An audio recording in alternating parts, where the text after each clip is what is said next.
I was sitting there in that stiff government-issued swivel chair, the one with the squeaky wheel and worn armrest I'd dealt with for 7 years, when Mark slid a manila folder across his polished oak desk. Same rehearsed look as always. Half shrug, half pity. I didn't need to open it, I already knew. Rejection number 12. 12 times I'd been passed over for regional director, and I already knew who got it this time. Alana. She'd been here less than a year. 10 months, tops. "Listen, Noelle," Mark said, leaning in like we were old friends sharing a secret. "The end of fiscal year isn't ideal for leadership changes, but I've put your name forward for our summer cycle. You're right there." I nodded like I believed him, like I hadn't heard that nearly word for word for the last 4 years, like I hadn't onboarded every single person who'd leapfrogged me since 2017. Then it happened. I laughed. Not a polite chuckle, the kind of laugh that echoes, the kind that says, "I've hit my limit." Mark blinked. His default empathy mode froze mid. "Something funny?" "Yeah," I said, still laughing. Me. For thinking this place would ever stop pretending. That was it? That was the moment it all shifted? Oh, right. I'm Noelle. I was 36 when this happened, working at a regional logistics hub in Raleigh, North Carolina. 7 years of solving emergencies, saving accounts, training people who became my boss. 7 years of being called essential, just never eligible. Before we go on, please like this video, subscribe, and drop a comment if you've ever been quietly passed over while carrying the weight of the place. You are not alone. And what happened next? Let's just say, Raleigh wasn't ready for my next move. Regional Director. The title that should have been mine nearly 4 years ago. Let me back up. TriPoint Logistics was started by 3 former supply chain execs who bailed on a Fortune 100 to redefine logistics with heart. They had this whole, "we're lean, we're a family, we hustle together" mantra. Mark was employee number 5. I came in as employee 22, back when they operated out of a rented suite behind a strip mall in Garner. I rebuilt half their tracking dashboards from scratch. I salvaged the Portwell account when our team lead quit in the middle of deployment. I clocked 60-hour weeks like it was a badge of honor. I over-delivered. Every single time. But the promotions, always just out of reach. And they didn't just skip me, they explained it. You need stronger cross-team visibility. So I led joint projects. You should mentor more junior staff. So I did. Get fluent in our new TMS system. So I got certified. Every time I met the goal, they'd shift the goalposts. Meanwhile, the promotions kept falling into other people's laps. Brian, who couldn't meet a deadline to save his life, but played pickleball with Mark. Daniela, who leaned on me for every dashboard, but went to wine nights with the VP. And now Alana, whose standout skills seemed to be sharing a sorority with our COO. I used to think it was me. Not extroverted enough? Too blunt? Wrong vibe? Wrong history? But that day, watching Alana strut by with her engraved nameplate, I finally understood. It wasn't me. It was the game. And it was rigged. That night, I collapsed in the hallway, still in my coat. Cried like it cracked something inside. Then I called my sister Lauren. She listened, patiently. Then she said, "Wait, I can't just quit," I told her. 7 years. That's sunk cost, Noelle. Stop giving them your best. And that was the moment something in me snapped away. Stop caring. Stop trying to earn the approval of people who've already decided you don't matter. I sat in silence, holding the phone against my cheek. "That's not who I am," I finally whispered. "Maybe," Lauren said. "It's who you need to become." I didn't sleep that night.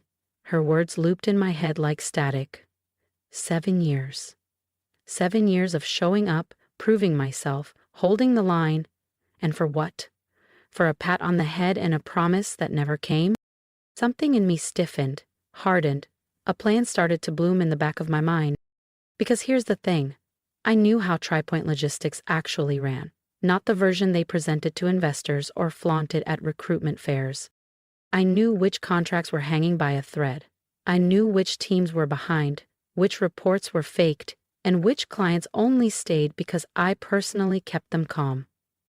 Despite being passed over a dozen times, I was the infrastructure behind at least 5 key accounts. Without me, the entire Mid-Atlantic operation would wobble. So the next morning, I put on my blazer, walked in like usual, smiled at Mark in the hallway, nodded at Alana with all the right congratulations. Then I sat at my desk and started documenting everything. Every reporting system I built, every process shortcut, every call I'd handled at midnight, I compiled it all into a private digital vault off the company server. My asset, not theirs. Then I drafted what I called my indispensability map. Every connection, every operational weak point tied to me, not pry point. It may sound strategic, maybe cold, and honestly, it was. That's what 12 rejections will do. They don't just bruise you, they sharpen you. I gave myself 6 months not to quit quietly, but to exit on my terms. And phase 1, become absolutely irreplaceable. If you've ever been underestimated while holding everything together behind the scenes, you'll want to hear what happened next. Hit subscribe so you don't miss the moment I stopped asking for permission and started rewriting the rules.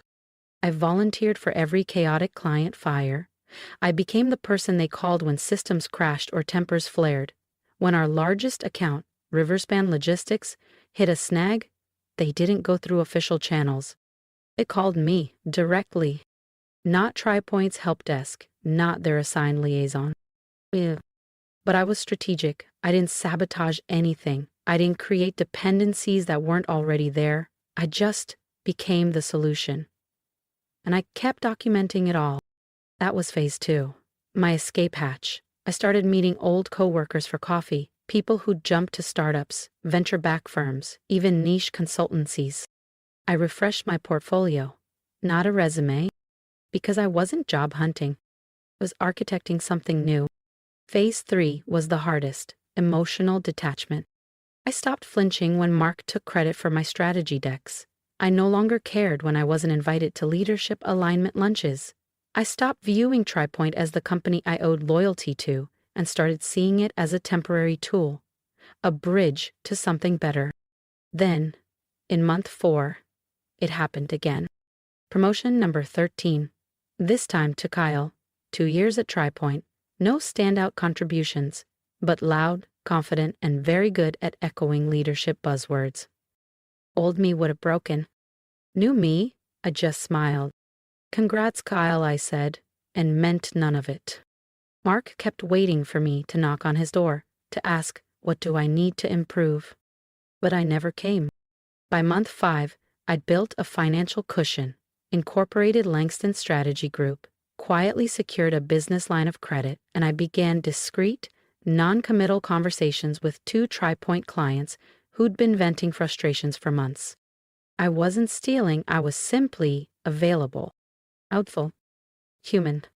Then came the day, 6 months to the date of rejection number 12. I walked into Mark's office. No calendar invite.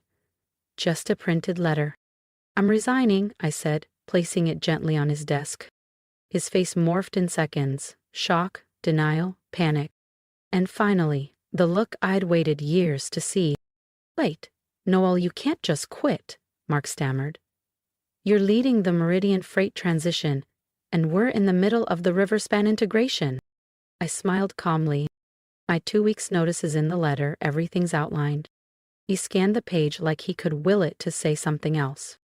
Is this about the promotion? Because listen, we're heading into Q3. I've been pushing for your name to be. No, Mark, I said, cutting him off. This isn't a negotiation. I'm leaving. And now, this is where it gets good. This is where 6 months of deliberate strategic preparation start to pay off. Where they finally begin to understand exactly what they're about to lose. But let me be honest with you, even now, 2 years later, telling this part still makes my chest tighten. Because I remember the fear. I remember nearly backing down. Almost talking myself into one more round of being overlooked, just to avoid the unknown. But I didn't. And if you want to know what came next, how my exit didn't just shake them, it shattered them, stick around. Because that resignation, it was just the spark. What followed? Chaos. Mark called a last-minute leadership huddle, which of course I wasn't invited to. He told them, "Noelle has been great, but we've got systems in place. We'll manage." Oh, how wrong he was.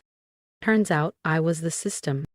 Every late-night fix, every manual process I'd optimized, every shortcut workaround, Band-Aid holding their operation together, that was me. By day 3 of my notice, the panic hit. Mark started scheduling daily knowledge transfers, asked me to build training materials, wanted everything I knew downloaded. Only problem? There is no replacement. Sure, I said, sweet as syrup. My consulting rate is $275.00 an hour. The look on his face, like I'd just asked for his mortgage. You still work here? He sputtered. For 11 more days, I corrected him, calmly. Mark grumbled to the partners naturally, but by then they were already spinning, because Riverspan, our biggest client, had caught wind of my exit. Their CIO, Lorraine Donnelly, called TriPoint CEO directly. I only knew because his assistant, Ren, told me over lunch. She leaned in, whispering, "Lorraine said," and I quote, "If Noelle's not on our account, we need to revisit our agreement." Bren chuckled nervously. I've never seen Graham sweat like that. By the end of week 1, the first offer came in. Mark called me into his office. This time, Graham, the CEO, was seated beside him, his expression serious. "We've been reevaluating your contributions," Graham said, like this was a revelation and not something I'd been shouting into a void for 7 years. "We'd like to offer you the regional director role effective immediately, with a 15% raise." I almost laughed. The title I'd been chasing for years, suddenly available now that I was walking out the door? "I appreciate it," I said, measured. "But I've already committed to another path." Their faces froze, like it had never occurred to them that I might have options outside TriPoint. "What would it take?" Graham asked. "We can stretch to a 20% raise." "It's not about the money," I replied. And that was true. Partly. Sure, I'd been underpaid.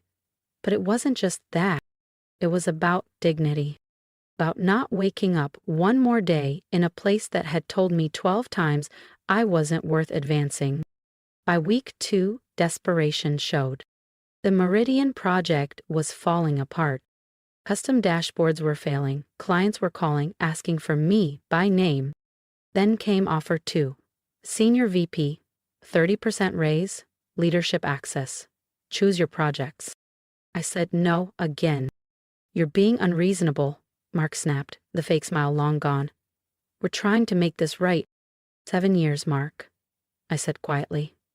"You had 7 years to make it right." On day 10, Graham came to my desk himself. Dark circles under his eyes, voice hoarse. "Name your price, director level, full autonomy, remote, anything." And for a second I did hesitate. It was more than I ever thought I'd be offered there. But then I remembered, 13 times overlooked. And no offer could undo that. 13 times they told me I wasn't quite ready. 13 times I watched someone with fewer qualifications walk away with the title I'd earned. "I'm sorry," I said to Graham that day, "but my decision's final." And on my last day, I did something that even surprised me. As I was professional, I handed over everything they asked for. Client documentation, project summaries, transition notes. I didn't slam doors. I didn't sabotage a single file. I just left. As I walked out of TriPoint's lobby carrying my little cardboard box, half-wilted desk plant, coffee mug with a chip on the handle, Mark intercepted me near the glass doors. "You're making a mistake," he said flatly. "You won't last 6 months out there." I just smiled. "Watch me." And that's when the story really changed. Because my revenge wasn't the resignation. It wasn't the panic I left in my wake, though yes, that was satisfying. My revenge was what came next. Remember those 2 frustrated clients I mentioned, the ones I'd been quietly meeting? The day after I left TriPoint, I met with both, this time as the founder and CEO of my own firm, Northline Strategies. 1 week later, Riverspan terminated their TriPoint contract and signed with me. Entire portfolio, not just the failing implementation, everything. When Graham found out, he called me. "This is a breach of your non-compete," he yelled. "Actually, it's not," I replied, calm as ever. "I never signed one, you should check your files." Silence. He knew I was right. 7 years of paperwork, and they'd never bothered with a non-compete. Their oversight was now my launchpad. 3 weeks later, Meridian Freight followed. Their COO told me TriPoint offered to slash their rates by 40%. They still walked. By month 3, I had 5 clients, 3 from TriPoint, 2 new from referrals. I was making 3 times my old salary. I hired my first employee, Tanya, a sharp, underappreciated analyst from a rival firm. I set boundaries, charged my worth, built smart, efficient systems that didn't need endless patchwork. Then came the surprise. Month 5. A message on LinkedIn. "Kirsten, number 13. Can we grab coffee?" she asked. Over lattes, she stirred nervously. "I'm miserable," she whispered. "Everything's falling apart over there." "Nobody knows what they're doing," she added. "The Riverspan account is a disaster. Mark's blaming everyone but himself." I nodded. None of it surprised me. "They talk about you like a ghost," she said. "Graham even banned your name from meetings. But then he asks, 'How did Noelle handle this?'" There was a smug thrill hearing that, but also sadness. Sadness for the people still stuck there. Sadness for the 7 years I'd spent chasing validation that never came. "So, why are you telling me this?" I asked. She looked up. "I want to work for you." I nearly choked on my coffee. "Wait, what?" "I know it's strange, but you've built something real, with people who respect you. That's what I want." I studied her face. No agenda, just someone exhausted, someone who wanted to be seen. "Send me your resume," I said. "We'll talk." 6 months to the day after I left TriPoint, my phone rang. "Noelle, it's Graham," came the voice. "We're struggling. Q3 numbers are the worst in 5 years. 7 clients gone. We want you back," he said. "We'll match your salary, double it, director title, equity." This was the moment I'd imagined, validation. But I didn't want it anymore. "I'm sorry, Graham," I said, "but I've moved on." I hung up, sat at my real desk, in my own office, with Northline Strategies on the glass. And I cried, not in anger, but in relief. 7 years of invisible weight, finally gone. Today, Northline has 17 employees. We've doubled revenue 2 years straight. We protect our people. We choose clients who value us. Kirsten now leads client services, brilliant outside that toxic system. Tanya runs analytics. Ran, Graham's former assistant? She's our operations manager. TriPoint still exists, barely. They've downsized. Mark was let go. Graham reached out again 6 months ago, this time with a merger proposal. I declined, politely, because the real revenge was never needing their approval again. Those 13 rejections weren't failures. They were redirections. So if you're feeling stuck or unseen, please hear this. You don't have to keep auditioning for people who already decided not to cast you. Sometimes the most powerful move isn't fighting back. It's walking away. If this story resonated, please like and subscribe. Drop a comment if you've ever had to walk away to find your worth. I read them all, and your stories made me feel less alone in mine. Remember, your value was never up for debate.